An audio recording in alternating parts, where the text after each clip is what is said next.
3 tahun Imam Syafi'i teu amprok jeung manusia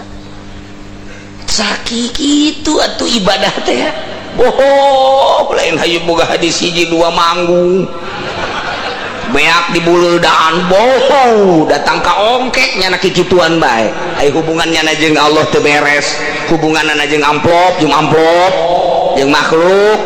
neraka teh kos kitu teh lain cakula cek Imam Ghazali jelema nu ngagugulung pikih bae halikun geura paeh coba kerasa ujianna neraka teh kos kitu lantaran adigung aya di ahli fikih sombong aya di ahli fikih takabur aya di ahli fikih ngadu masalah malulu ahli fikih mah bisa naon sih sia yo jakul jawab di kumis aing ya patul muin di bulu bitis sama kos kitu mah sapi nama irung dah di dia hayo ngadu jeung aing kitu bae ahli fikih mah kitu bae ahli fikih mah oh lu teu kabahas ku ahli fikih mah dibahas kabeh ge NU ngebahas tentang fikih di Bahtul Masail geus berbagai wudu salat segala muamalah ubudiyah geus beres kabeh muncul permasalahan bagaimanakah manusia kalau jantungnya rusak kemudian diganti oleh jantung hewan sementara jantung yang akur dengan jantung manusia adalah jantung babi bagaimana andai kata manusia jantungnya diganti oleh jantung babi diselesai di NU dibahas bagaimanakah andai kata manusia tulangnya ini rapuh keputihan atau bagaimana sajalah yang jelas sudah tidak berfungsi lagi kemudian harus diganti yang akur adalah salah satu hewan yang akur dengan yang senyawa dengan tulang manusia adalah tulang uak-uak dan tulang babi. Nah andai kata diganti dengan tulang babi bagaimanakah hukumnya menurut fikih selesai dibahas oleh ulama-ulama NU waktu Bahtul Masail geus tinggal leulean bae teu kudu maca kitab bari ngedeng ge bisa leulean clipping NU bagaimanakah donor darah bagaimanakah hukumnya donor mata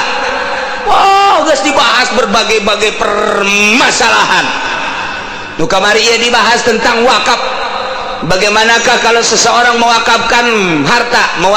harta bentuknya adalah genteng, bentuknya adalah kayu, bambu. Bagaimana kalau wakaf itu bentuknya uang? Terus dibahas, selesainya segala rupa ge. Eueuh nu teu selesai. Dibahas jadi kitab lagi geus anggeus ieu. Geus tetan 6 tangan. Ieu gadu dalil, ieu dalil munazarah sampai mujadalah. Itu kayaknya ti NU jeung Muhammadiyah Muhammadiyah mah ku NU mah nanaonan Muhammadiyah di mana menang ngadu masalah jeung NU jeung NU teu pernah asa ulah kakula bae ulah sia ku aing mah teu bisa kada sadar datang deui ka aing geus moal dijawab ku aing mah ditakos sia ku aing geus selesai permasalahan teh tapi takabur nu aya so asa aing doh hasil aing toh mun aing gitu neraka teh kos kitu kesianlah ku tasawuf ku ilmu batin supaya datang ka boga rasa aja aing mah teu bisa ngaji teh tuh ngeunaheun pan kos kitu berarti unzuru hei manusia deuleu ku saraya kabehan ya mukhatabin tapi deleuna lain kumata ieu di deleu kumata ieu mangan sakadar sakitu doang tapi nazro itibarin deleuna maka pangdeuleu itibar yane pangdeuleu itibar mah ieu melalui pikiran melalui akal melalui pikiran jeung tekan perakalan orang deuleu kuari make mata hati basiroh ngaranna nilina unzuru nazra i'tibari deuleu ku anjeun make pangdeuleu itibar make pangdeuleu itibar teh make pemikiran jeung pertimbangan akal deuleu ila samarihi kana buahna iza asmara di mana-mana buahan dele awal ma yabdu mimiti keluar kaifa huwa kumaha sih bisa kos kitu pikir supaya mengarah kana ka maha kawasan Allah. Wayani datang ke asak pikir supaya nyaho kana ka maha kawasan Allah. Kaifa ya'udu kumaha sih bisa babalik deuna. Urang kuari neuleuh buah atau neuleuh cabe jadi kembangan mencenges ngaranna. Kuari timbul cabe hejo di dalam kurang geus ngitung bae kapan mun neuleuhna make ieu mah ieu patani teh mangganing ieu teh aya 1000 baris aya sabaris aya 1000 jadi 1000 kali 1000 waduh nyana teh geus kabayang bem mio hiji geus kitu bae tah sebab neuleuhna make ieu tapi kuari mah make itibar maha kawasa Gusti Allah tina cai hujan ngajadikeun tanggal cabe jadi subur, kemudian kuari jadi kembangan, kuari jadi buahan, tina buahna anu mimiti leutik kemudian jadi gede jadi kolot, tina hejo anu pohara kemudian semur rada hideung, kuari kasorot ku panon poe nungguan dek dipanen supaya rada beureum kuari menang 2 poe beureum pisan pikir ku otak tina hejo semu hideung hejo ka mana barang geus semu hideung kuari teh rada bareubeuk eta nu semu hideung ka mana barang geus bareubeuk kuari beureum eta hejo bareubeuk hideung eta ka mana kuari nu aya beureum pikir ku urang Gusti Allah maha kawasa ngaleungitkeun hejo jadi beureum ya Allah ya Rabbi hejo na leungit jadi koneng na leungit jadi beureum nu ngaleungitkeun adalah saha maha kawasa Allah maha kawasa Allah hese kurang tah lamun urang ngaji makulat bakal kapanggih ge innal makulati ladaihim tusaru fil asyi wa ya aradun wa jawaru lantaran eta mah sifat nempel dina zat na ieu teh sifat teh bakal na intikal bakal na tagayur tah eta perubahan dina hiji zat tina hejo kana hideung tina kana beureum deui tah eta sifat-sifat tokos kitu naon ngaranna ngaji makulat jangan mantapkan tauhid urang ka Gusti Allah lantaran seluruh makulat maujudat mungkirat ngaranna lain Allah innal makulati ladaihim tusar besi aya nu ngajirim di hareupeun urang Junid maneh geus ibadah bae asana mun dihitung-hitung geus aya 30 tahun berang puasa penting tahajud disertai ku zikir jeung maca Quran maneh geus cicing di gunung bae hayang deket ka aing yeuh aing teh kuari nyaba ka maneh aing teh pangeran bu nyaba pangeran tah di mana meureun tah pangeran nyaba ka dinya mampir heula sakedeung meureun ditanya pan ku Junet naik naon pangeran naik mio besi aya tadi lain pangeran nu ngaran kadenge sorana berarti eta lain pangeran nu kadeu jirimna lain pangeran cenah ieu cahaya 1.000.000 kali cahaya lain pangeran maujudat mungkinat kama lain maujud anu wajib kok bisa kos kitu Allah mah mukhalafah lil hawadis besi aya gertek-gertek Allah mah kos kitu bentukna setan besi aya gerentas-gerentas kos kitu cahaya Allah setan besi aya anu ngabisikan ta ieu mah Gusti Allah jurig sia lain makulat tama innal makulati ladaihim tusaru fil asyi wa hiya aradun wa jauharu ngan sakadar dua mun teu arad johar engke kadituna johar teh aya johar pirid aya johar murakab wah panjang caritana asana kolot mun ngaji kadinya kaburu modal puyeng teh ngaji kitu mah tah eta janguatan tauhid teh kos kitu masyaallah eueuh jang ojak eueuh jang mimpar eueuh jang inkar eueuh jang teu percaya ka Gusti Allah bahwa Gusti Allah maha soni maha khaliq maha sampurna sonina jeung khaliqna maha sampurna kekawasan Allah subhanahu wa ta'ala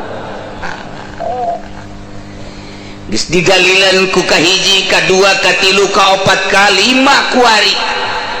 tapi geninganan pada buktina di dunia kuari loba anu inkar teu percaya kana kapangeranan Allah subhanahu wa ta'ala lain jelema bodoh deui nu teu percaya jelema palalinter gelar doktor, gelar profesor, gelar-gelar bangsa, DRS dan lain sebagainya, nyana otakna teh dibukakeun ku Gusti Allah, kapinteranana jang minteran doang, neangan jang pitayeun doang, henteu bae nyana percaya karena sabada maut, teu percaya alam nu itu. Tapi urang masa kieu bodoh, urang masa kieu, tapi alhamdulillah dibukakeun hijab ku Gusti Allah, percaya sia, alhamdulillahirabbil alamin. Mahal teh hidayah tengah, duh mahal jasa. Ya urang lamun teu iman ka Allah deuk nanaonan coba diuk di dieu, deuk nanaonan lamun teu iman ka Gusti Allah. He ieu teh tanda iman ka Gusti Allah, diuk geus di dieu. Sanajan keur boga duit mah tetep ke puncak bae, ieu mah memang sesa puncak bae mah teu baroga duit nu kabingungan darak ngaji, anu dicarekan kuno kolot ngaji, nenangkeun pikiran, nu kreditan teu kabayar ngaji, kos kitu bae duit sadon lurah elek ngaji, nu menang mah teu jadi DPR tuh jadi ngaji terus gitu. Jadi ya berarti rombongan sakit hati. Ya Allah, aja orang sakit hati geja haji orang pelampiasan ngaji. Jadi berarti atuh wario bagusan wareleh, bagusan nu eleh calon lurah nu menang mah teu ngaji, nu eleh ngaji mending nu eleh. Salamet berarti kreditan ke maju mah teu ngaji-ngaji, barang teu kabayar-bayar tereh dicokot ku dealer ngaji maning cokot habek. Geus beres pokona. Kuari cari kanan bae kuno kolot ngaji maning terus mun nyaho kula kanu kolotna carekan terus. Abe ngaji terus. Tuh duit tegap-legap ngaji, giliran buka duit BBB jaga babaturan. Nah, minggu ini mau ngaji juga, enon meeting, segala meeting.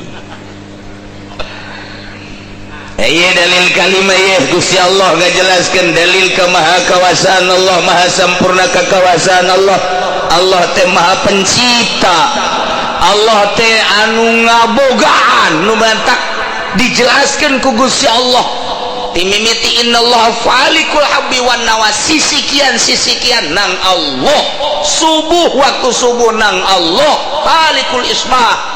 Kemudian kitu urang menang Allah asal ti hiji manusia Adam wali berayak ambualaya, maha kawasa Gusti Allah. Kuari wa huwa alladzi Gusti Allah ta'ala alladzi zat anzala nurunkeun minas samai ti langit ma'an cai, nu turun di langit mah cai hujan, berarti nu nurunkeun hujan teh Gusti Allah. Carana Allah teh nyieun heula saab panas, eta panas teh ngahiji ka laut, di laut terus ku panas-panas nah hawane ka luhur, di luhur teh panas teh ngajadi mega, sanggeusna mega teh ngabentuk tidinya cai laut teh ditarik ku mega ka kawasan Allah seperti kitulah naik ka luhur eta mega terus ngahideungan hideng geus pinuh ku cai, tinggal dibedolkeunna deuk di mana kumaha Gusti Allah. Urang lamun wauh jeung mega mah mega sini dong, kecuali Megawati eta ge urang digupai ku Megawati asal kamu kesini melalui tanduk.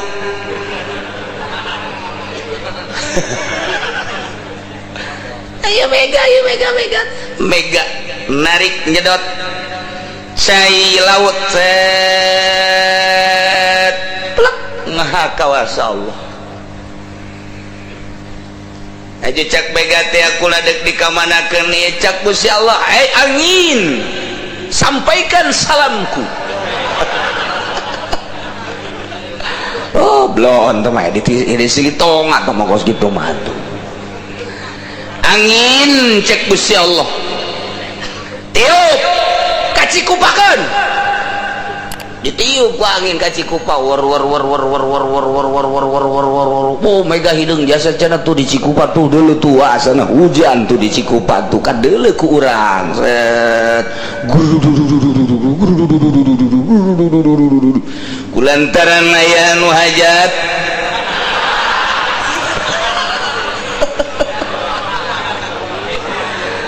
ayu didinya aya anu ngayun-ngayun botol aya anu ngabalikeun sempak rangda uyah di kaluhur-luhur kentengkeun bolon cek nya nu kos kitu teh cenah nyarang hujan emang nawauheun nya jeung mega ulah percaya sia kana kos kitu ulah kecuali doa para wali-wali Allah wali-wali Allah mah bisa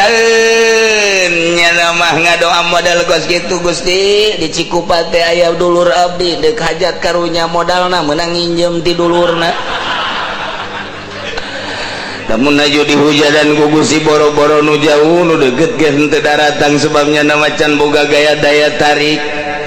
aya adu batur geus boga daya tarik bate kahalangan ku hujan aya nya mun di hujanan Gusti atuh mantakan moal aya nu dararatang eureun hajat engke nya ribut jeung pamajikanana panganten gengke bisa kasinggung acak-acakan abdi mah Gusti ieu mah supaya tala lentrem hirupna supaya ulah raribut eta mega supaya dipindahkeun ka ditu ka Solo Jawa amat cak Gusti pindahkeun ka Belaraja di Belaraja ge anu hajat deui di karin cek kebo gaya anu hajat deui ka Korelet di Korelet ge anu hajat deui ka Bitung di Bitung ge sarua sekali itu ka Solo wae ka ditu nya ngahujanan batik ris dipindahkeun set bisa kos gitu atuh bisa kaku lagi bisa asal mere sapi hiji mah gedean hutang burung itu gecan pugu aju merek kula lah emang acak-acakan emang dukun kendi mah kos gitu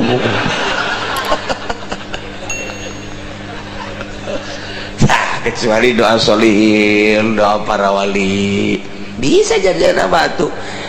iya awak teh geus Allah Allah Allah Allah Allah Allah Allah Allah Allah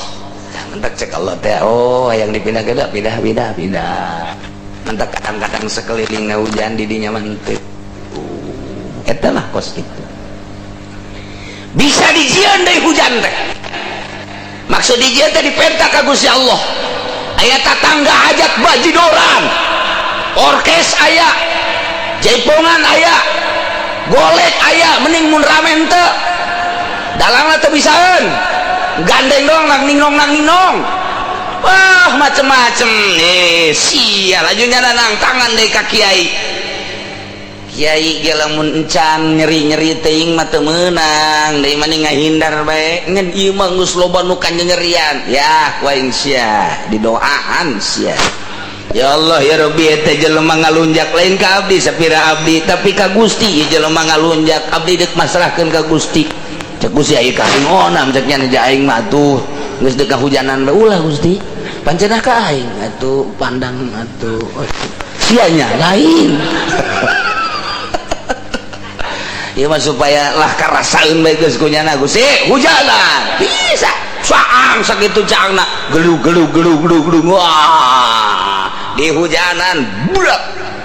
ka kawasan Allah sebab nu nurunkeun hujanna Gusti Allah kumaha Allah bae aya ge urang nu geus wauh jeung Allah maripat ngaranna menta ka Gusti Allah nah ieu mah kasimpulanna nu nurunkeun hujan adalah Gusti Allah subhanahu wa ta'ala maha kawasa Allah tuh jalain jenderal nu nurunkeun hujan mah lain RI 1 nu nurunkeun hujan mah jalain kapten nu nurunkeun hujan mah lain letkol nu nurunkeun hujan mah oh bu RT mah becus naon supir RT digaji henteu naon henteu di neraka pengap-pengapan nya rugi jasa aja hidup jadi RT mah gaji teu naon teu di akhirat pamarentahnya na. Tapi lamun WRT di hese urang ge asal niat ibadah bete tenang teh wah. Iya. Aya ge Imam Syafi'i teh mujtahid. Imam Syafi'i moal aya 2. Tapi Imam Syafi'i pas ngaijtihad hiji masalah puyengnya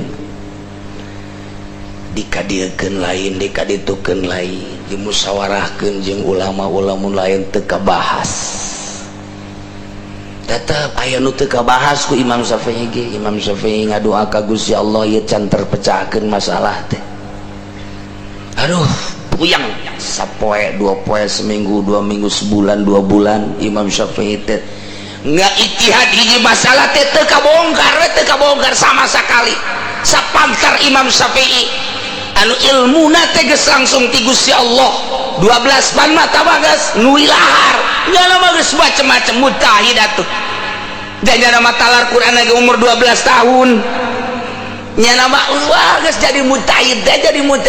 mufti teh jadi mufti umur 14 umur 17 tahun geus langlang buana ka unggal nagara Imam Syafi'i. Tapi aya hiji masalah teu kabongkar nyana tetep merenung bae isi saha nu bisa ngabongkar masalah ieu di negara Baghdad saat eta aya hiji jelema ngangon embe ngaranna Syaiban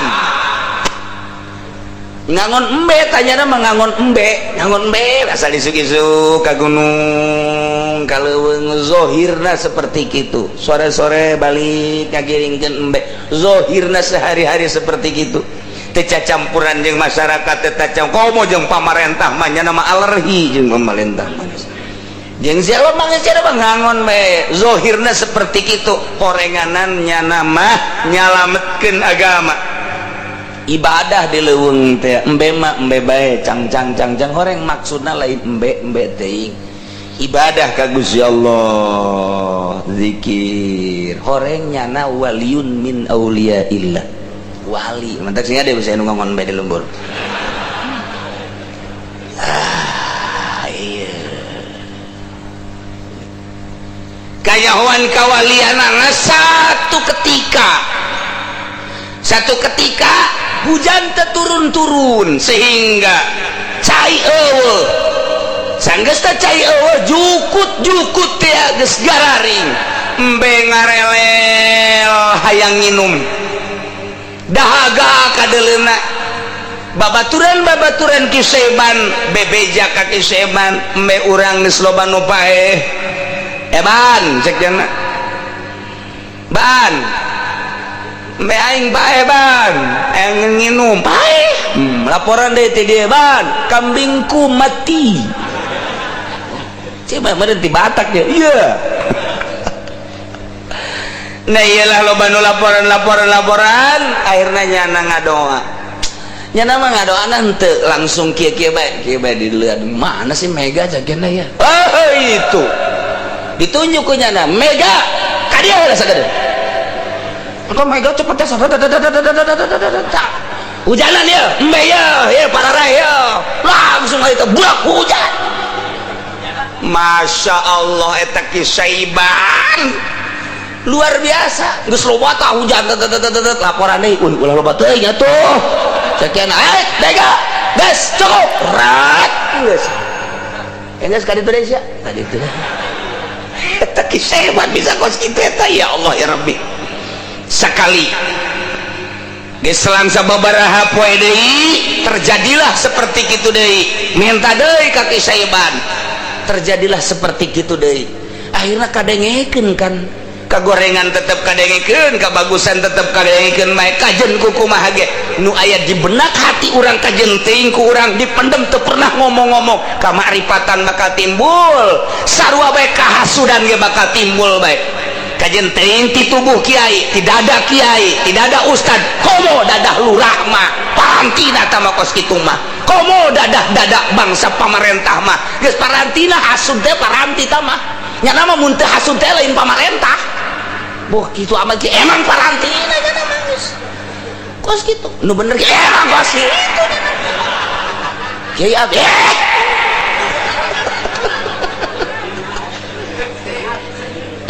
atunya lamun malah lener batu hasud teu sirik pidik atunya nang urusan rakyat eta mah nya nama menerkam macan mun nyaho hayang nyaho ke macan tutul eta teu kabeh nu jadi macan-macan nu jadi mamacan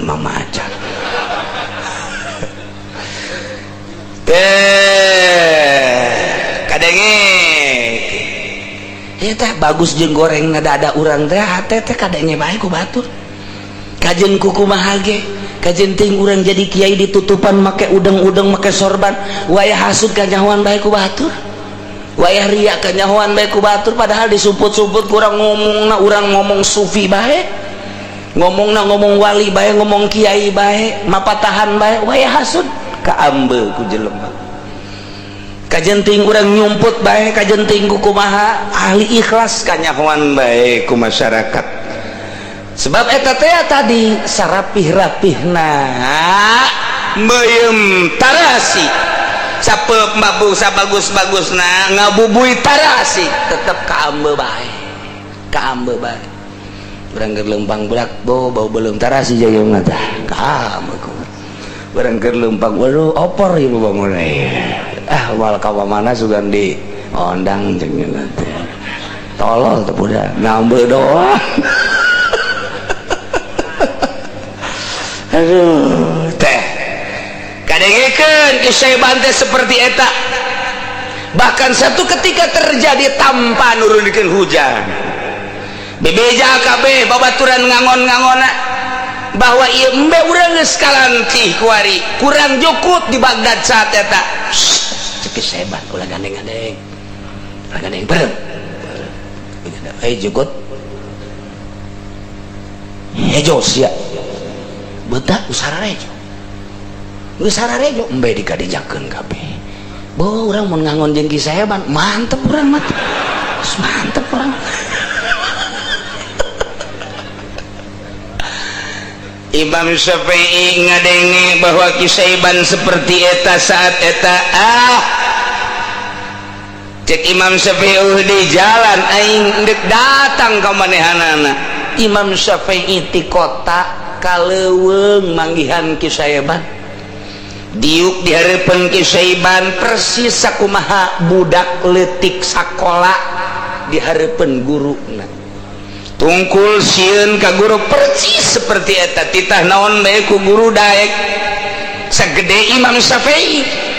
anu geus kacelun ka aun-aun ka koncara ka beja ka unggal nagara kaistimewaan Imam Syafi'i di hareupeun kiseban budak angon tungkul diuk simpulnya na teh menta dijelaskeun tentang ijtihadnya kitu batur mah padahal Imam Syafi'i hebat tapi kisah hebat budak amat cumblang cambling kadeuleuna ge teu salat tapi cek Imam Syafi'i kajen kukumaha ge wali Allah ieu datangnya na kaleuweung sasalaman dicium diuk rapih urang mah sia tuh ka ditu ngaji saksa kasihan budak kamari kolotan aing atuh jeung nya nama je emang ada umur nggak ada uyah lagi anak leg-leg sia uyah modar sia nggak ada uyah kita orang maya bahasa kos gitu tetawadu ya Allah ya Rabbi deh Imam Syafi'i tingali ayo naon PI ceknya nanti gitu loh sehebat kira-kira heran pe kira teh iya ngaja be abdi ka dieu aya hiji masalah nuker di ijtihad teu arti mantep ke ulah ngagugulung ilmu fikih bae kos kitu tah mah ilmu fikih nah caknya na teh jang urusan masyarakat ai sorangan teu ka urusan ilmu sampah tah mah kos kitu mah pi aduh saking Imam Syafi'i aing jadi kos kieu ye batur bae di urusan ai sia hubungan jeung Allah geus datang ka mana gedeng-gedeng itihad datang ka modar siapa kos kitu bae sia can beres-beres hubungan jeung Allah salat teh khusyuk dicarekan dicarekan tak kuki saya bantai hampura aja jalan ibadah udah bener tah geus kanyahoan kaluhuran anak saya bantai ditebak kumanehna itiad eta jawabanana tak bahkan samantas eta sia bakal itiad deui masalahna anu sia ge bingung deui we tah jawabanana eta waduh cek imam sampai pohara amat geus abdi mah cek imam sampai kajian urusan ijtihad mah urusan tama fikih abdi mah bade guguru bae ayeuna ka mama boleh sebut mama aing sia dek ngaguru mah gaguru bae helanan usok ngamama-mamakeun segala abuya segala abah batur bakos gitu orang malain yo sia dek ngaguru ka aing teu nyebut buya ka aing buya tuh sia ka aing oh bayawak buaya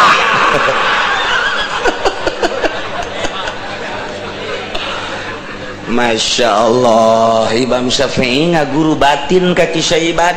ninggalkan urusan ijtihad heula dititah curug ku curug ki syaiban budak angon anu Imam Syafi'i lantaran cerdas langsung dengan cepatnya na usul ilallah tetapi awas sumputkeun ku anjeun ya ulah waka ka lembur cicing heula 3 tahun Imam Syafi'i teu amprok jeung manusia sakit kitu atuh ibadah teh bohong lain hayu boga hadis hiji 2 manggung beak di buleudaan bohong datang ka ongkek nyana kikituan bae ai hubungannya jeung Allah teu beres hubunganna jeung amplop jeung makhluk neraka teh kos kitu teh lain cakula cek Imam Ghazali jelema nu ngagugulung pikih bae halikun geura paeh coba kerasa ujianna neraka teh kos kitu lantaran adigung aya di ahli fikih sombong aya di ahli fikih takabur aya di ahli fikih ngadu masalah malulu ahli fikih mah bisa naon sih sia yo jakul jawabe di kumis aing ya patul muin di bulu bitis sama kos kitu mah sapi nama irung dah di dia hayo ngadu jeung aing kitu bae ahli fikih mah kitu bae ahli fikih mah oh lu teu kabahas ku ahli fikih mah dibahas kabeh ge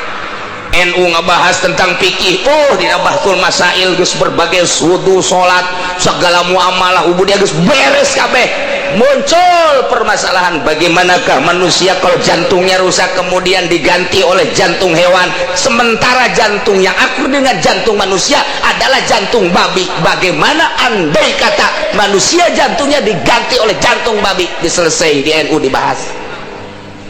bagaimanakah andai kata manusia tulangnya ini rapuh keputihan atau bagaimana sajalah yang jelas sudah tidak berfungsi lagi kemudian harus diganti yang akur adalah salah satu hewan yang akur dengan yang senyawa dengan tulang manusia adalah tulang uak-uak dan tulang babi.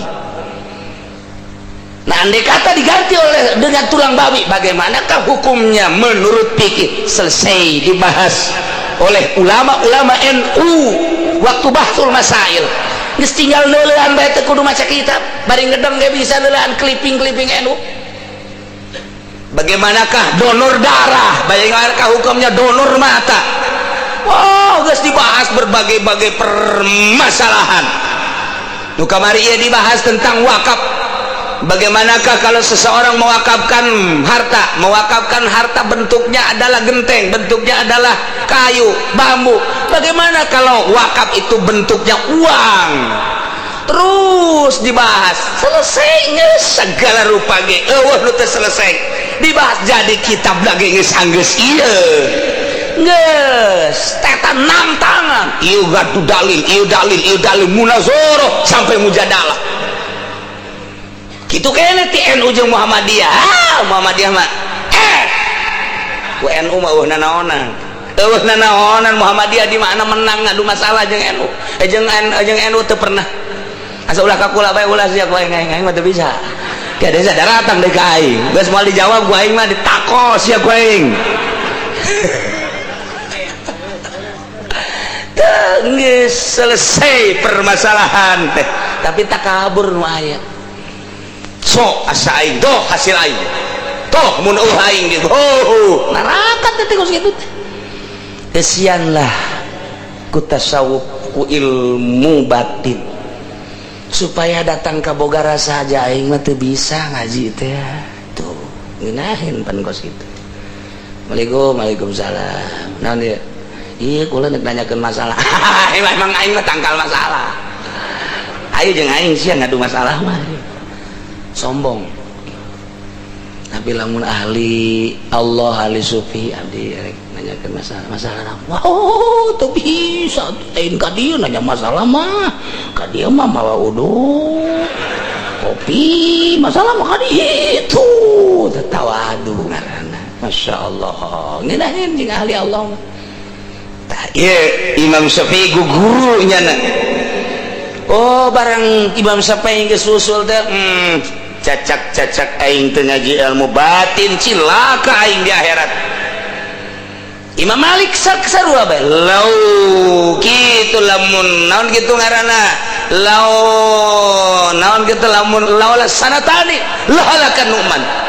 lamun teu aya 2 tahun cilaka Nu'man teh nyana guguru ilmu batin 2 tahun lamun cacak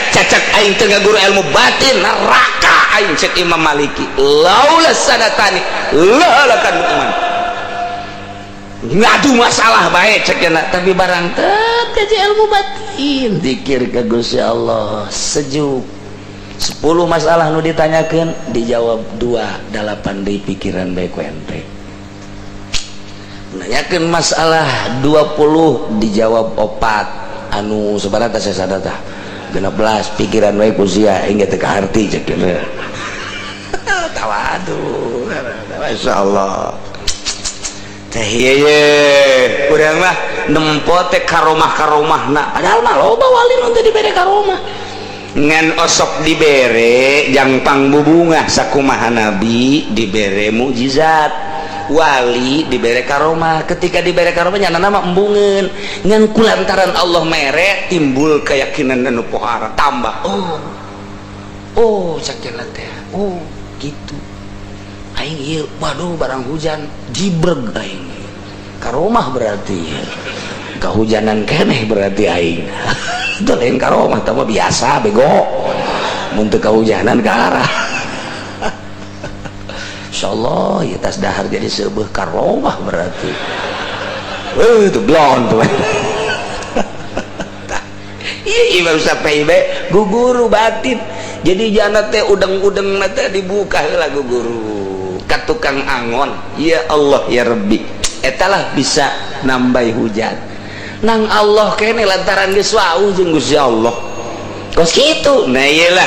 maha kawasa Allah maha sempurna kekawasan Allah lantaran Gusti Allah teh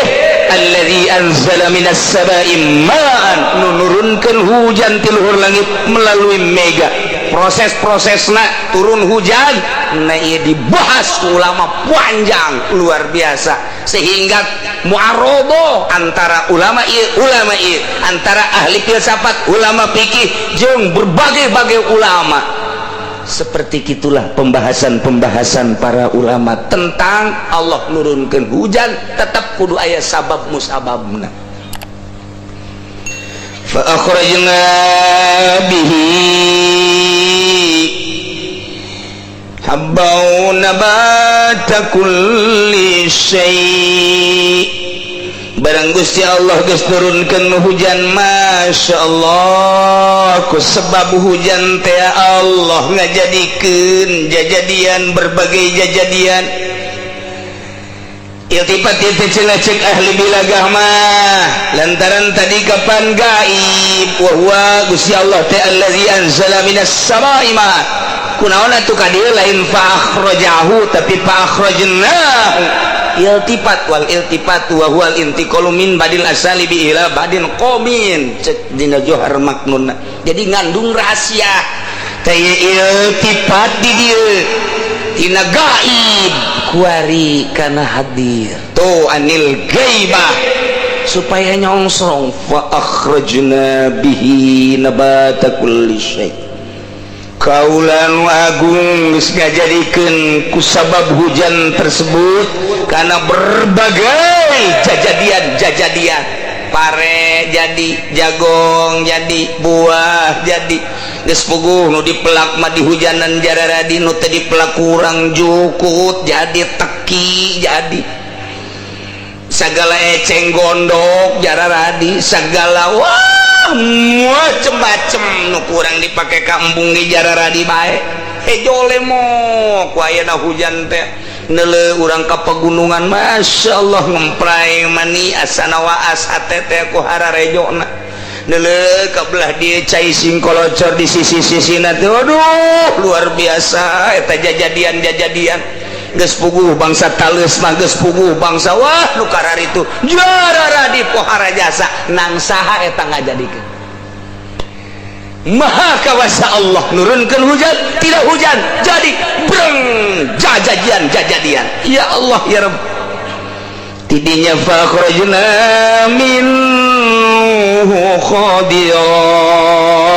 Gusti Allah teh ngajadikeun tina hujan kemudian jajadian teh dijadikeun ku Gusti Allah hejo lemok ya Allah ya Rabbi harejo pohara jasa mantak sehat kana mata mun urang neuleuh hejo-hejo ya Allah ya Rabbi urang neuleuh hejo isuk-isuk masyaallah maning ngagemblok-gemblok lempangna sehat mata sial sih mah kana kitu bae malam-malamun urang cek Imam Ghazali urang rada kurang normal mata teh sok gerage hudang urang memeh jam 6 geus puguh subuh ieu teh memeh jam 6 urang hudang deuleukeun eta teh anu hararejo sampaikan ka terbit matahari memeh terbit matahari datang ka terbit matahari sok geura deuleukeun bae cager hujan sebab didinya teh ngandung zat anu luar biasa geus rahasia Allah bae eta mah sengatan-sengatan matahari nu karak bijil nyorot kada tatangkalan anu hejo anu awas ulah aya polusi didinya teh naon kitu ngaranna angin-anginna atawa kitu oksigenna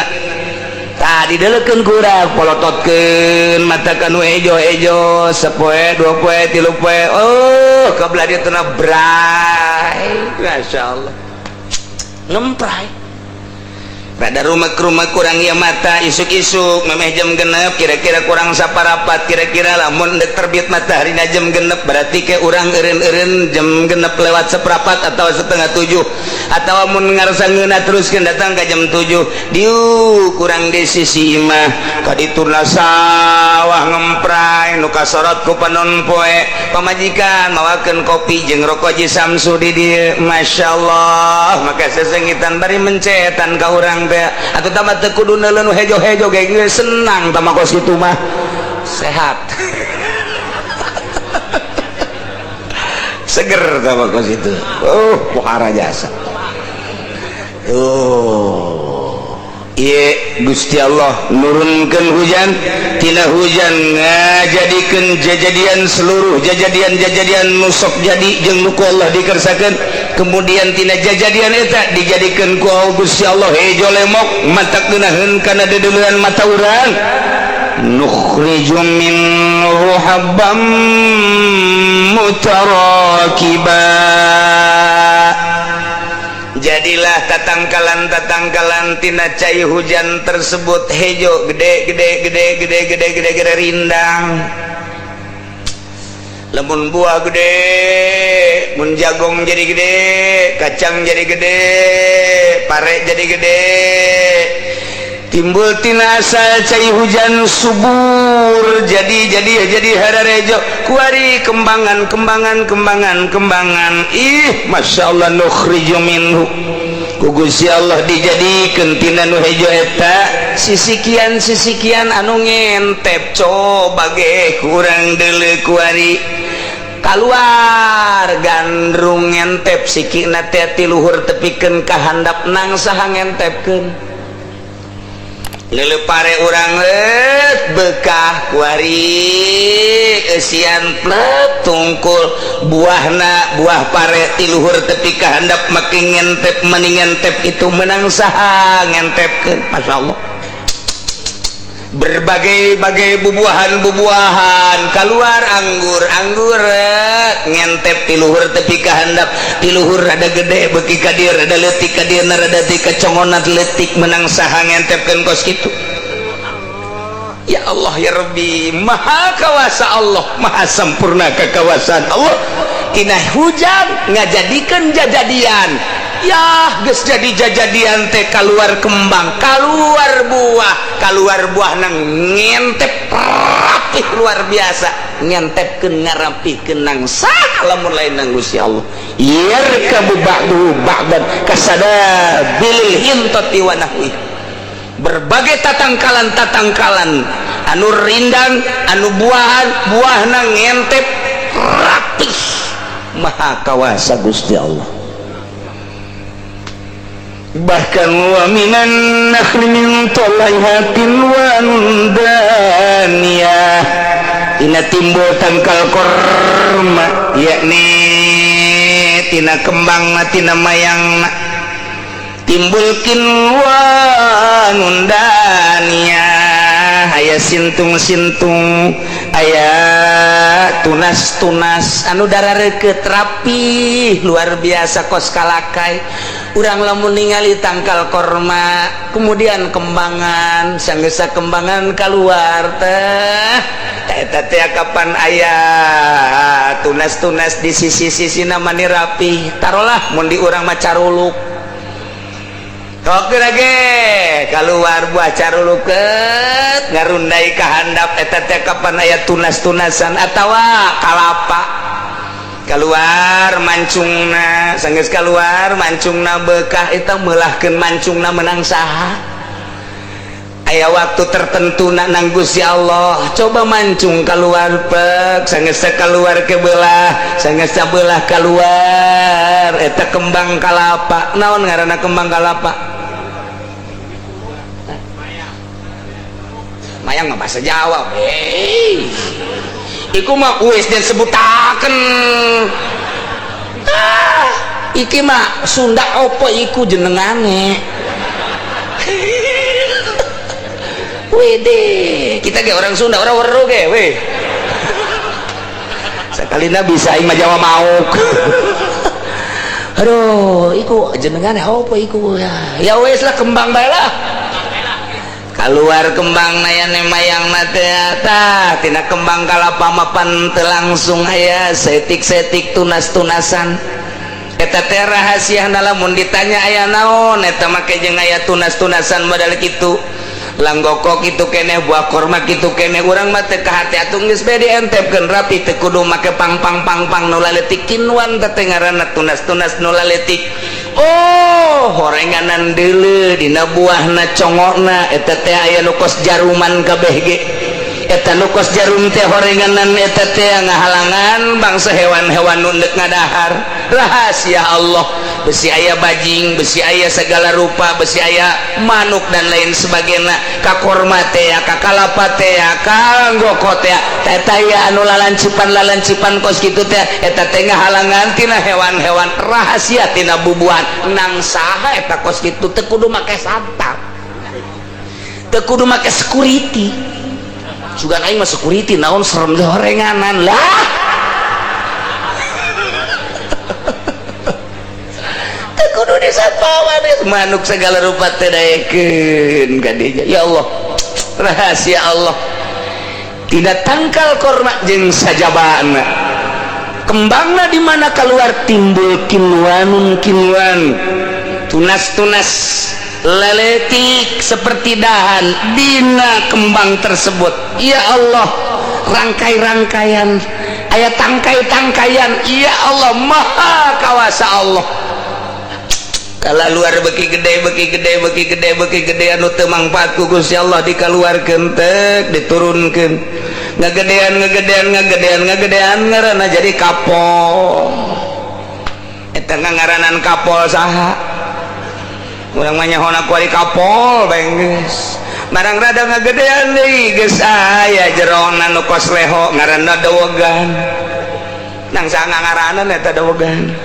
kuari jadi kalapa kolot ngaranna barang lewat ka kolotan kiring nang saha ngaranna Gusti Allah lagu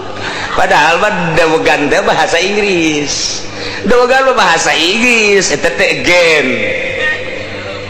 jadi aya orang Belanda kayak aya orang Inggris ke Indonesia nya nah hayang kalapa nunjuk dialakeun begitu dialakeun dipapas barang dipapas diinum kunyana barang diinum nanya eta nu boga kalapa teh enak ye gen cek lagi cek urang mah deui kadenge kudu ngalah kalapa oh ieu teh di Inggris mah dawegan padahal mah gen orang eta sih tot ngobrol nanya jeung orang etek atuh kos kitu tunggu sakola henteu naon henteu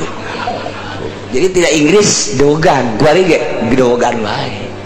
nah iya geus jadi papol kuari jadi dawegan jadi kolot kuari jadi kiring nang saha ngaranna maha kawasa Allah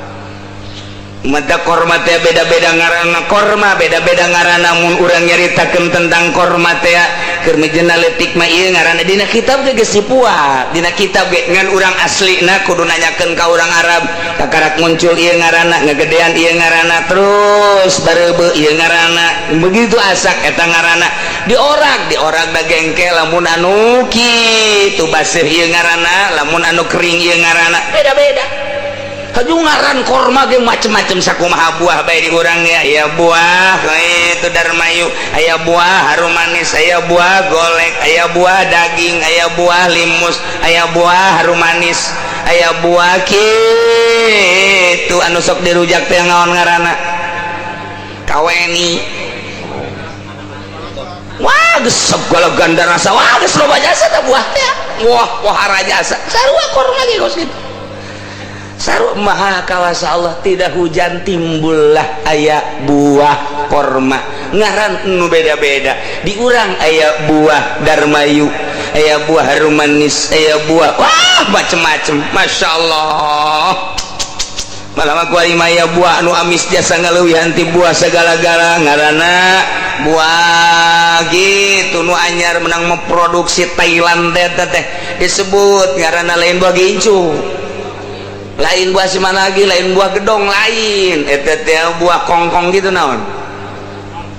ih bontong sih Masya Allah itu buah raja saya tapi teu beli montong hayang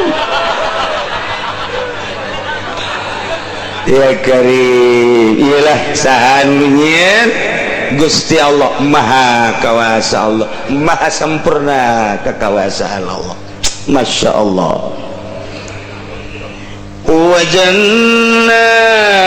jeung Gusti Allah nyeun kekebonan aya akhrajna bihi jannatin Allah ngaluarkeun tina hujan teh kekebonan yakni min anabin kebon anggur anu ngareui tangkalna jannat mun urang deuleu kebon anggur di Korea luar biasa mun urang deuleu kebon anggur di Australia luar biasa ulah ge harita deuleu di Australia mantap pibetaheun luar biasa pohara emang di mana ke Australia tah deket Citra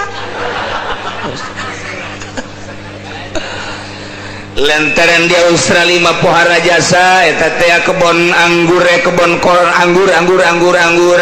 kemudian dipetik dibawa ke kota diproduksi jadi minuman keras jadi mabok anggur teh tiditu kurang puas jan pabrik teh lah kuari maka Indonesia meuli tanah di urang sekian hektar nyeun nyana produksi tuh di Cangkareng deuleu pabrik bir di berbagai-bagai lamun nyaman dek ngaharamkeun kana pabrik kana minuman atuh geus bae pabrik da bae ulah aya izin abe babari ieu mah nu mabok tangkep ajo ditebus mahal nebusna atuh itu na bae hese-hese ya negara urang mah negara agamais tapi henteu kitu pan je aya kontribusi mantep ke bupati ke gubernur ayo guys leg-leg baik guys gusia guys tuh ya iya jannatin min a'nabin anggur gaya anggur nu beureum aya anu anggur hejo aya anggur semu hideung aya anggur hideung anggur Australia nu bagus teh amis luar biasa hideung ditilu ku urang Bandung diplak di Bandung bibit nama asli menang ti Australia diplak wari di Bandung timbul hararideung barang di dahar asem disebut be anggur Bandung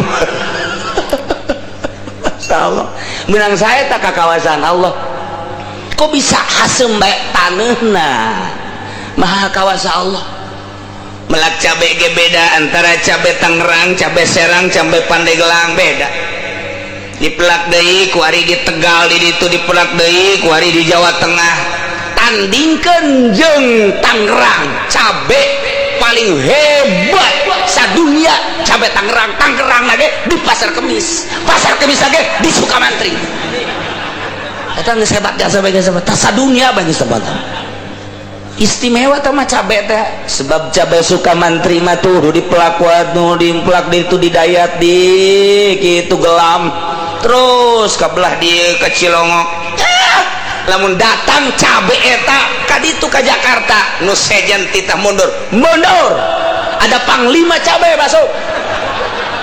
hebat jasa itu boleh tanding coba kita tanyakan coba ka induk ka ditu Jakarta cabe Pasar Kemis nomor 1 di dunia nu hebatkeun aing we geus hebatkeun lah lantaran cabe Cilongok mah cabe Pasar Kemis nu aya di Gelaman wae di Pasar Kemis beda rasana teh eta mah cabe ngeunaheun ngeunah jasa teh mah cabe teh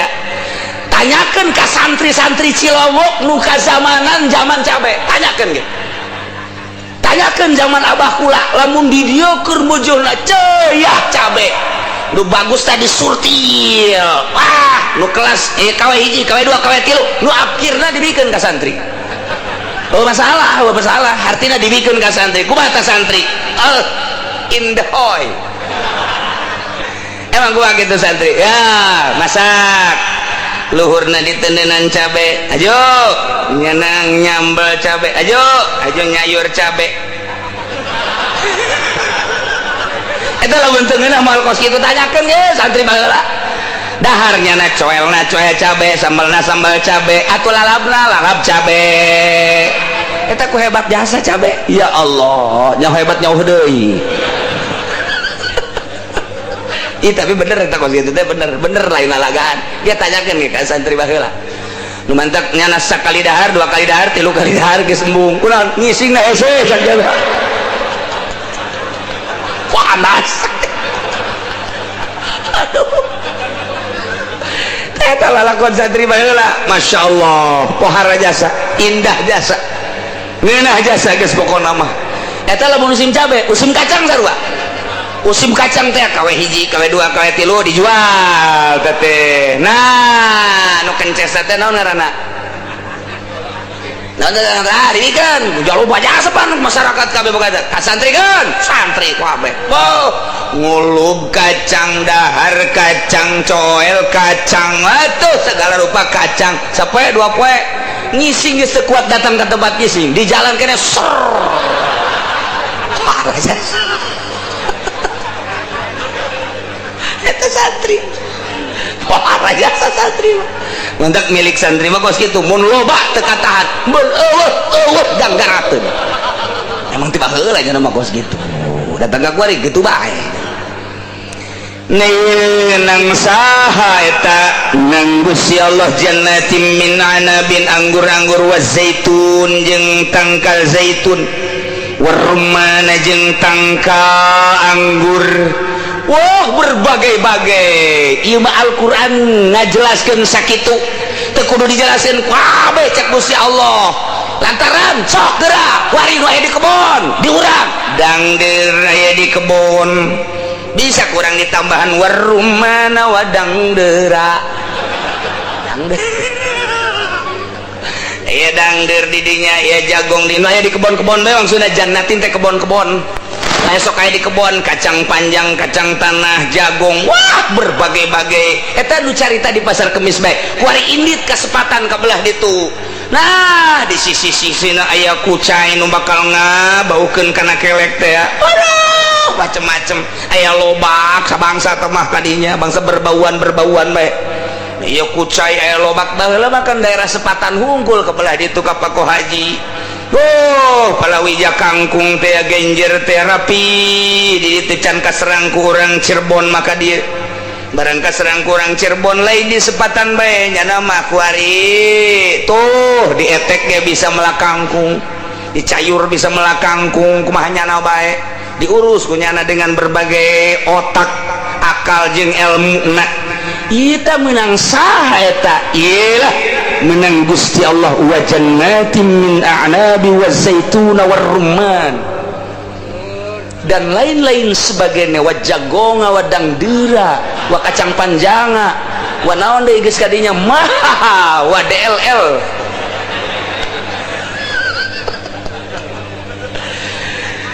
waduh Gusti Allah maha kawasa alam mustabihan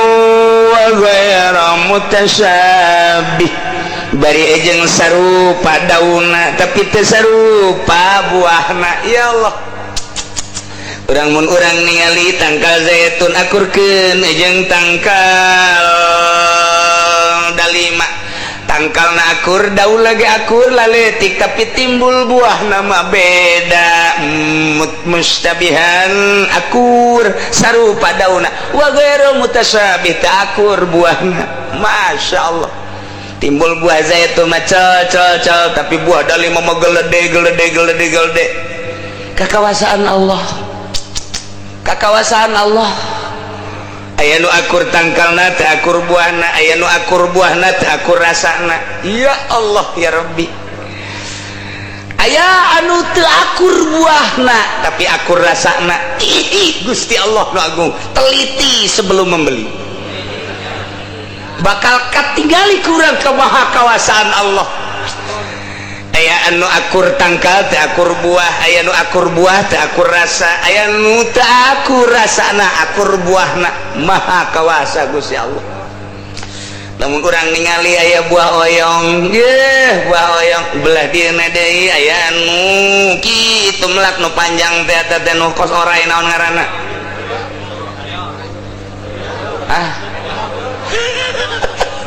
kumaha sia bae tuh aya deui anu sok ditalian di dieu abe panjang beureunan kitu tah nah sok ditalian tungtungna abe panjang gitu meureun bobogaan urang ge mun yang panjang mah talian aduh macam-macam itu Gusti Allah ragung mustabiha wa ghairu mutasyabih ya Allah ya Rabbi maha kawasa Allah nu mantak ujung-ujungna unzuru ila samarihi del ku anjeun wahai manusia nu keur dihitoban zaman Kangjeng Nabi di hareupeun Kangjeng Nabi zaman sahabat di hareupeun sahabat zaman tabiin di hareupeun tabiin nu ngadengekeun ayat ieu zaman urang kuari di hareupeun kula berarti unzuru hei manusia-manusia deuleu ku saraya kabehan ya mukhatabin tapi deleuna lain ku mata ieu di deuleu ku mata ieu mangan sakadar sakitu doang tapi nazro itibarin deleuna maka pangdeuleu itibar yane pangdeuleu itibar mah ieu melalui pikiran melalui akal melalui pikiran jeung tekan perakalan orang deuleu kuari make mata hati basiroh ngaranna ai di deuleu nangan sakadar make nu ieu doang mah urang neuleu tangkal kacang geus di deuleu gede tuh kuari geus kembangan kadeuleungan ku ieu doang kuari geus buahan tuh tereh di ala kadeuleu kuari geus rada siap di ala geus siapan di imah urang nyambal emang kurang gitu tuh kacang panjang wah pasti amis jasa lamun neuleuh make ieu doang kasambel datang kasambel doang datang kurang ka kebon deui ku ari mah teh ku ari tangkal jagong geus gede-gede ku ari kembangan teh ku ari aya timbul tah geus aya solengan kurang dicoba ku petani teh di delecan di ala ngan disoekeun doang saeutik teh geus pepek ceknya teh ieu mah teu okos untun nini Dialah kunyana disesuaikan pepek tuh jangan cak pepek tungtung nacak patani teh saminggu deui mah ya teh pepek datang ka dieu tah siap-siap bae datang ke waktuna dipanen ngahurungkeun sana ngurup mun neuleuna make eta datang ka beuteung doang beres di dahar datang ke beuteung isuk-isuk porocot jumbo nu menang cek jumbo mantep jasa ieu mah rasana rasa kacang cek ngana teh didoakeun ku jumbo mun neuleuh mah ieu datang ka dinya doang tapi neuleuhna unzuru nazra i'tibari deuleu ku anjeun make pandeuleu itibar make pandeuleu itibar teh make pemikiran jeung pertimbangan-pertimbangan akal deuleu ila samarihi kana buahna iza asmara di mana-mana buahan deuleu awwal ma yabdu mimiti keluar kaifa huwa kumaha sih bisa kos kitu pikir supaya mengarah kana ka maha kawasan Allah wayani datang ke asak pikir supaya nyaho kana ka maha kawasan Allah kaifa yaudu kumaha sih bisa babalik deuna urang ku ari neuleuh buah atawa neuleuh cabe jadi kembangan mencenges ngaranna ku ari timbul cabe hejo dideuleuh ku urang geus ngitung bae kapan mun neuleuhna make ieu mah ieu patani teh mangganing ieu teh aya 1000 baris aya 1000 baris aya 1000 jadi 1000 kali 1000 waduh nyana teh geus kabayang bem mio hiji geus kitu bae tah sebab neuleuhna make ieu tapi ku ari mah make itibar maha kawasa Gusti Allah tina cai hujan ngajadikeun tangkal cabe jadi subur kemudian kuari jadi kembangan kuari jadi buahan tina buahna anu mimiti leutik kemudian jadi gede jadi kolot tina hejo anu pohara kemudian semur rada hideung kuari kasorot ku panon poe nungguan dek dipanen supaya rada beureum kuari menang 2 poe beureum pisan pikir ku otak tina hejo semu hideung hejo ka mana barang geus semu hideung ku ari teh rada bareubeuk eta nu semu hideung ka mana barang geus bareubeuk ku ari beureum eta hejo bareubeuk hideung eta ka mana ku ari nu aya beureum pikir ku urang Gusti Allah maha kawasa ngaleungitkeun hejo jadi beureum maha kawasa Gusti Allah kamari mah eta teh budak keur can dikawin ku aing mah parawan keneh barang ku ari dikawin ku aing leungit ka parawanana maha kawasa Allah ka mana eta parawana leungit siapa kadinya bae tolol eta ge sarua maha kawasa Allah eta hayang balik deui jadi parawan engke di sorga ku ari mah moal bisa kajenteng di kaput ge endahan mangpet ka jeung hukuman moal bisa leungit eta maha kawasa Allah ya Allah ya Rabbi hejona leungit jadi koneng-konengna leungit jadi beureum nu ngaleungitkeun saha maha kawasa Allah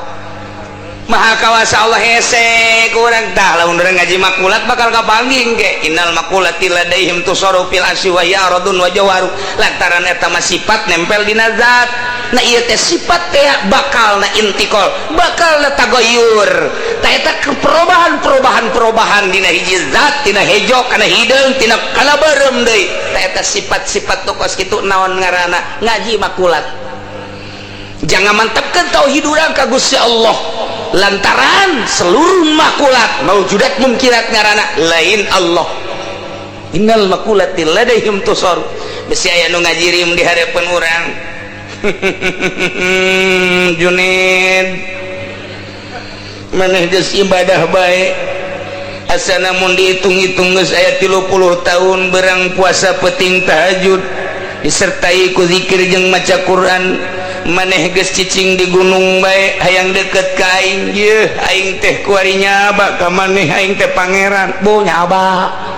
pangeran tas di mana meureun teh pangeran nyaba ka dinya mampir heula sakedeung meureun ditanya pan ku Junet naik naon pangeran naik mio besi aya ka dieu lain pangeran nu ngaran kadenge sorana berarti eta lain pangeran nu kadeu jirimna lain pangeran cenah ieu cahaya sejuta kali cahaya lain pangeran maujudat mungkinat kama lain maujud anu wajib kok bisa kos gitu Allah mah mukhalafah lil hawadis besi aya gertek-gertek Allah mah kos kitu bentukna setan betul besi aya gerentas-gerentas kos kitu cahaya Allah setan besi aya anu ngabisikan ta ieu mah Gusti Allah jurig sia lain makulat mah innal makulati ladehim tusaru fil asri wa hiya aradun wa jauharu ngan sakadar dua mun teu arad johar engke kadituna johar teh aya johar pirid aya johar murakab wah panjang caritana asana kolot mun ngaji kadinya kaburu modal uyang teh ngaji kitu mah eta janguatan tauhid teh kos kitu madak lamun jelema nu geus ngaji tauhid mantap keur zikir aya kereneg-kereneg dina teh ieu aing Allah datang curig sia si urang keur zikir aya cahaya ieu aing Allah yo boron sia maya Allah ngajirim bisi aya sora tah nu matak lamun anu tapa teu kurang ilmu tapa dihandapeun tangkal caringin kan serem tanggal jaring entah kulah coba-coba di hadapan tanggal beringin serem loba kiai anu dileg-leg ku jaring ada serem teh tapa di dinya teh pentingna datang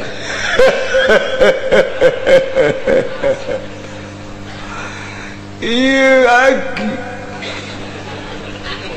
datang di Gunung Kencana kadi ngadeng aya anak king di dieu keur tapa hayang naon hidup teh tapa di dieu teh keris tuh cokot di handapeun batu milik anjeun teh ya tapi mangan sakadar ngabejan rek balik deui ka Gunung Kencana datangnya nak anda pun batu je dia tamu orai cokot ulai orai aja ya oh asal naik dicokot ngegel ya itu petunjuk apa lain nih koski asal naik imannya oretan wah terberes sih betul mualah batalnya net cokot pahe hirup cokot eta wae ke juri nu datang teh lain pangeran lain pangeran kudu kos kitu eta cara Kangjeng Nabi Musa di Gunung Tursina teu nganyatakeun nyana neuleuh pangeran ngan mukalamah jeung Gusti teu bisa nyaritakeun nyana ge engke bae di akhirat falamma tajalla qarra saiqa wah atuh Kangjeng Nabi Musa ge barang tajalli Gusti Allah di anjeunna harita di Gunung Tursina ngajungkel kapaehan Kangjeng Nabi Musa gede Kangjeng Nabi Musa kapaehan langsung udah cek Gusti Allah wa matil ka biyaminika ya Musa naon wae di leungeun anjeun ya Musa pertanyaan ngan sakitu dah jauh ku Kangjeng Nabi Musa hiya asaya tawakkau biha wa ahutsu biha al-ghanami cek Gusti Allah panjang amat ngajawabna aing mah nanya ge naon udah leungeun anjeun kok panjang amat ku ngeunah-ngeunahna ngomong jeung Gusti abdi jadi panjang cerita nikmat ngobrol jeung Allah teh sehingga ditanya satu pertanyaan gua jawablah terus bae kos urang ditanya ku bebene kakak jalan mana tadi na menuk jalan haro paju jalan tuka aya sumur di dinya teh atuh ngagilek deui ka belah dieu belah dieu aya pagar aja na maka hareup deui bae alhamdulillah salamet bae panjang amat si budak kuna eta nikmat lazat ngomong neuleuh bingir teh walah masyaallah sia manggeus kadinya bae tah ieu coba ye buahna di mana buahan kumaha kejadian kos seperti eta geus aya jadi eueuh leutik jadi gede ketika ngora teu meunang dijual maka aturan-aturan tertentu sebelum gudu-gudu wisolah teh teu meunang dijual rambutan teh teu meunang diborongkeun ketika encan budu wisolah mah mangkaning urang curug ka ditu makon kusok ngaborong-borongkeun rambutan memeh asak. Nah ieu cilaka atawa buah atawa ka nangka masih keneh nangka teh kitu encan jadi nangka naon ngaranna. Nah eta teh geus diborongkeun teh tah haju diantep bae di dinya tarima can budu sholah jauh kakarake kala luar dong geus diborongkeun teu beunang teh kos kitu teh lamun dek dijual ngora-ngora kebang ala rambutan ngora keneh geus diborongkeun gas cokot geus begitu beuki los dulu kitu atuh ieu mah lain teh kan boga aturan-aturan tersendiri. Nilah makin nazru i'tibarin jangwatan keyakinan urang sehingga blak maha kawasa Gusti Allah Subhanahu wa ta'ala. Inna fi dzalikum laayatin liqaumin yu'minun. Saenyana eta kabeh nu dicaritakeun teh merupakan supaya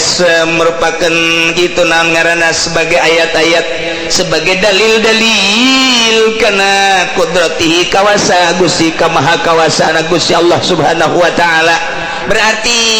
nimbulkeun tina cai jadi tangkal sehingga buahan sanggeus buahan bakal garing ke hujan deui jadi deui engke buahan deui ke diala ke garing deui ke buahan eta teh nandakeun Allah maha kawasa kuari ngayakeun urang engke paeh engke dihudangkeun deui tah supaya sadar-sadarna kuari urang teu ka aya sanggeus saya kuari urang teh dihirupan ku Gusti Allah diatur ku Gusti Allah sanggeus sangke datang ka waktuna urang paeh ke kabeh para raeh engke bakal teh jadilah kiamat sanggeus kiamat bakal urang digiring dibahas dihudangkeun deui maha kawasa Allah deuleuh tatangkalan tina hiji cai tina cai nyebrot jadi buahan garing jadi deui atuh manusia ge kitu bae. Gitulah inna fi dzalikum kabeh eta teh laayatin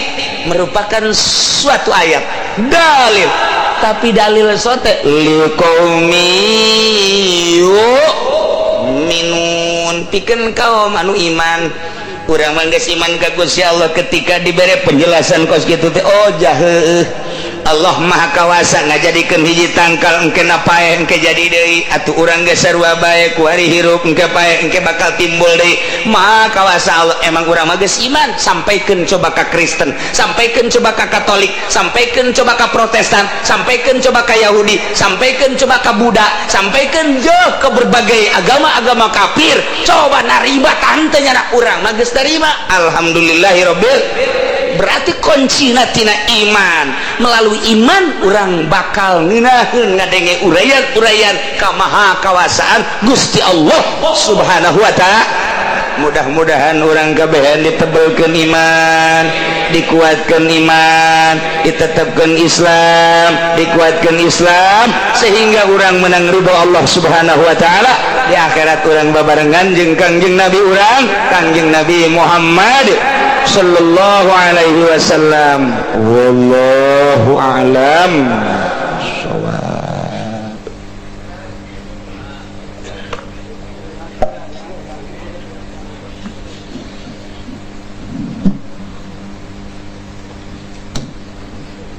A'udzu billahi minasy syaithanir rajim. Bismillahirrahmanirrahim. Wa qala ashabus sayr dan wajah sebab berang-berang kangan doanya sejarah suma amara kari-kari marenta sob wa Ubaidullah ki Ubaidullah ibnu Ziyad ang putaran ang Ziyad min farihi saking muterkan Sayyidina Husain dirasi kalawan sirah kalawan muterkan min farihi saking muterkan anak Ubaidullah bin Ziyad gitu dirasi kalawan sirah Sayyidina Husain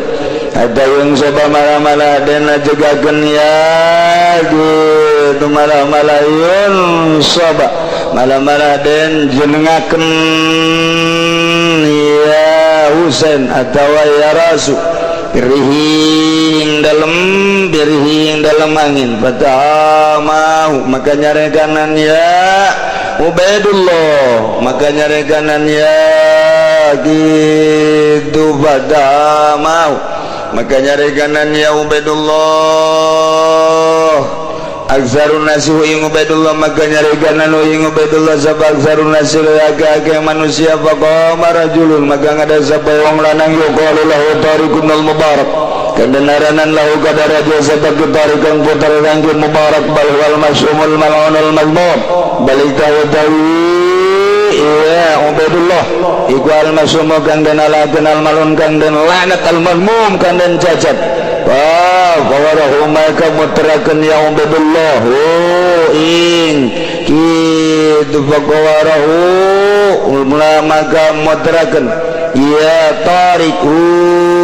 ing Ubaidullah wa nasabahu lan jenengaken ya Tariq kitu ing Rasul bibabi waladi Ubaidillah bin Ziyad lawan lawang walad Ubaidillah bin Ziyad wa nadalan nyeluk ya Tariq bin Nasing dalam manusia majamahum gari-gari ngumpul wa majamahum gari-gari ngumpulkeun ya Tariq itu hum ing nas fil masjidil jami' dalam masjid jami' wa khataba bil khutbatan la yahilul muslimin zikruha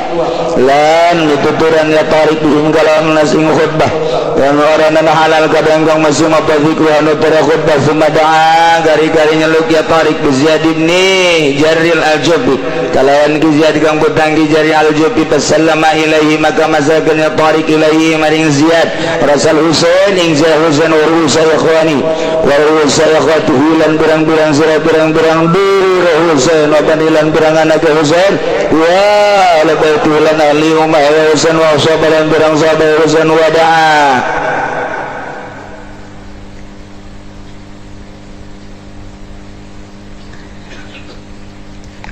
sanggeusna Sayyidina Husain dibunuh kamari geus dicaritakeun sababaraha versi di dia ahlus syair ahli sejarah menyatakan bahwa akhirna Ubaidullah bin Ziyad marentahkeun supaya hulu na ieu diputer-puterkeun Masya Allah hatta sabab rih sehingga dijadikan dijedengkeun diluhur supaya kanyahoan katebak angin diputerkeun melalui angin abeh kanyahoan ku jelema ku benci-bencina ka Sayyidah Husain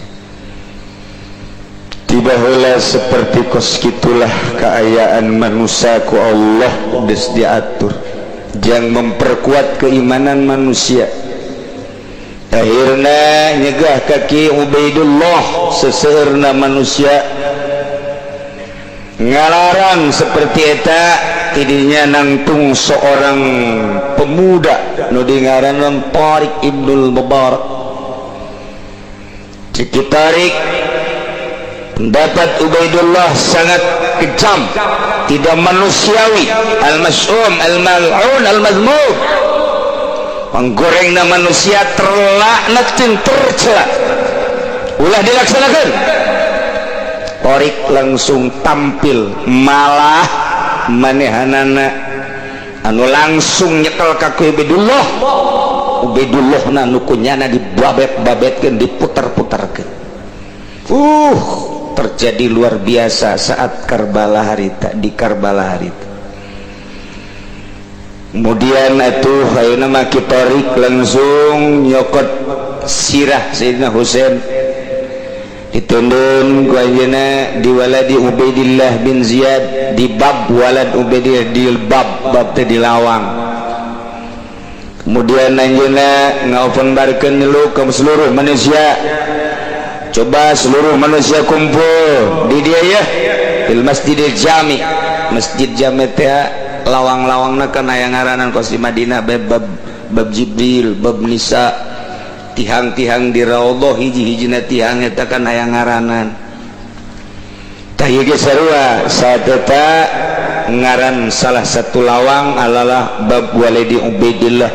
melalui lewat etalah langsung dibawa sirahna, kemudian manusia titah karumpul haju ki Thariq Ibnu Mubarak khutbah. Cuman khutbah ieu teu halal dicaritakeun ulah, sebab ieu khutbah dahsyat jasa untuk meredam muslimin muslimat selanjutnya di dunia.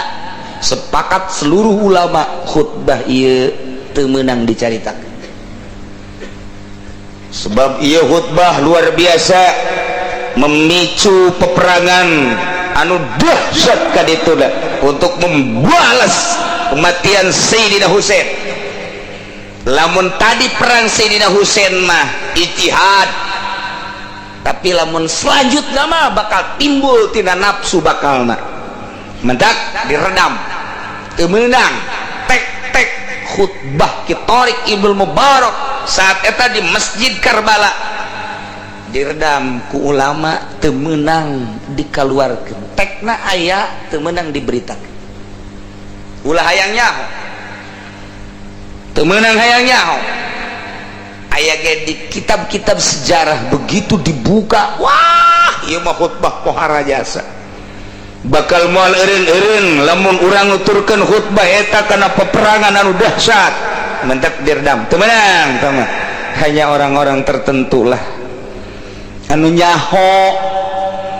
Tidinya geus beres baca khutbah sumada'a bi Ziyad Ibnu Khar al-Jufi, manehanana manggil Ziyad, kemudian dipasrahkeun ieu sirahna Sayyidina Husain, sirah Sayyidina Husain, sirah dulur-dulurna, sirah anak-anakna jeung ahli bait jumlah 70 kabeh jeung sahabat-sahabatna. Na ieu dipasrahkeun sirah hungkul, dipasrahkeun sirah. Masya Allah 70 sirah. Ya Allah ya Rabbi. Nah di dia wada'a bi Ali bin Husain, tersisa anak Sayyidina Husain anak Ali teu ilupna.